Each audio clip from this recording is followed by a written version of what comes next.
قبل ما نبدأ الفيديو نبدأ بالصلاة على محمد وآل محمد. اللهم صل على محمد وآل محمد. بنات اليوم جابت لكم طريقة عمل الكيكة اليومية، بس زينتها بالقناش بهيك شكل تطلع أحلى.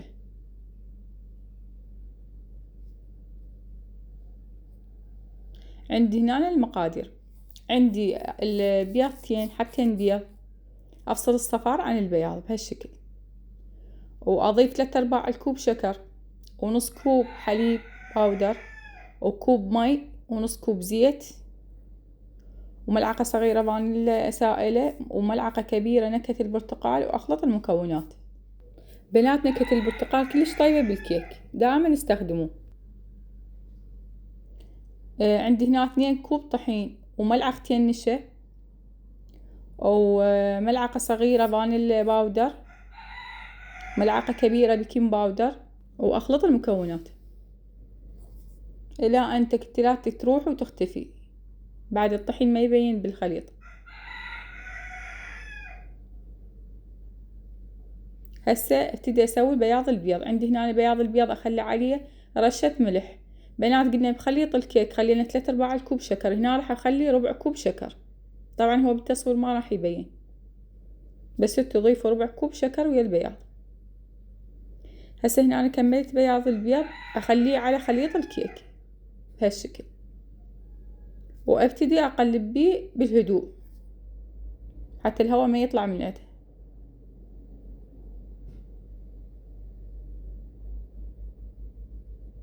الى ان بياض البيض يختلط ويا المزيج.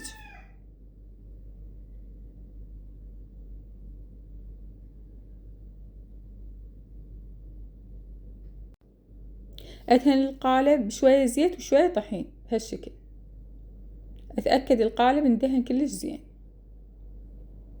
عندي الخليط الكاكاو، ملعقتين كبار كاكاو باودر، ملعقتين كبار زبادي، ملعقتين كبار مي، وملعقتين كبار زيت، نص ملعقة صغيرة بيكنج باودر.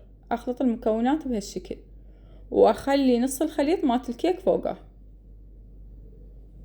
هالشكل. بنات هذا نص الخليط مالت الكيك، واقلبهم. بنات هذه الكيكة كلش طيبة وشكلها كلش حلو. طبعا هي بالتصوير ما طالعة بيضة حيل، بالحقيقة البياض مالتها كلش حلو، شكلها احلى، والريحة مالتها كلش طيبة. هسه ابتدي انزل الخليط، خليط من انا اخلي الابيض واخلي شوية فوقه اسود، اخلي نفس الكمية هالشكل.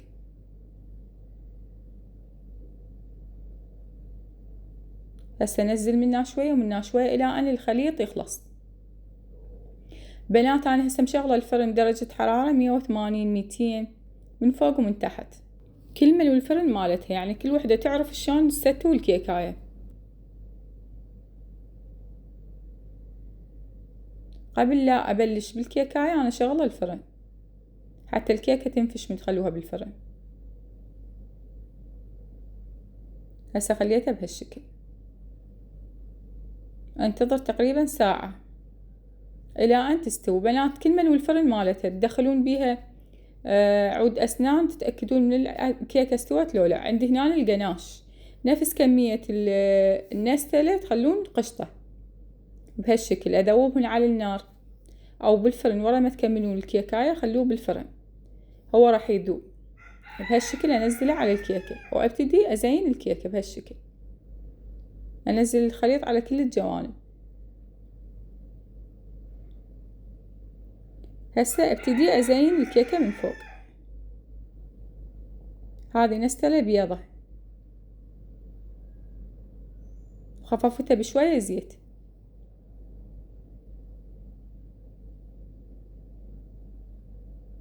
هسه خططها بهالشكل بنات حتى يطلع شكلها كلش حلو،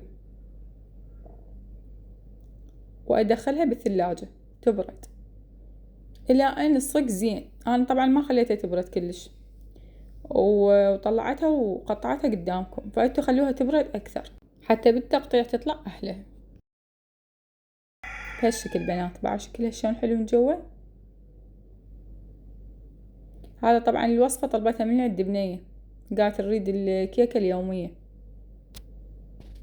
ورادت وياها عصير البرتقال اللي يبيعوه بالمحلات. طبعا أنا ما سويت العصير، إن شاء الله بغير فيديو أنزل لكم طريقة العصير اللي يبيعوه بالمحلات. بعد شكلها شلون حلو. طبعا التصوير ظالمها، هي بالحقيقة أحلى، كلش حلوة. بنات جربوها وشوفوا الكيكة هذه شلون حلوة. ولهنا ينتهي الفيديو مالتنا، مع السلامة ودمتم في حفظ الرحمن.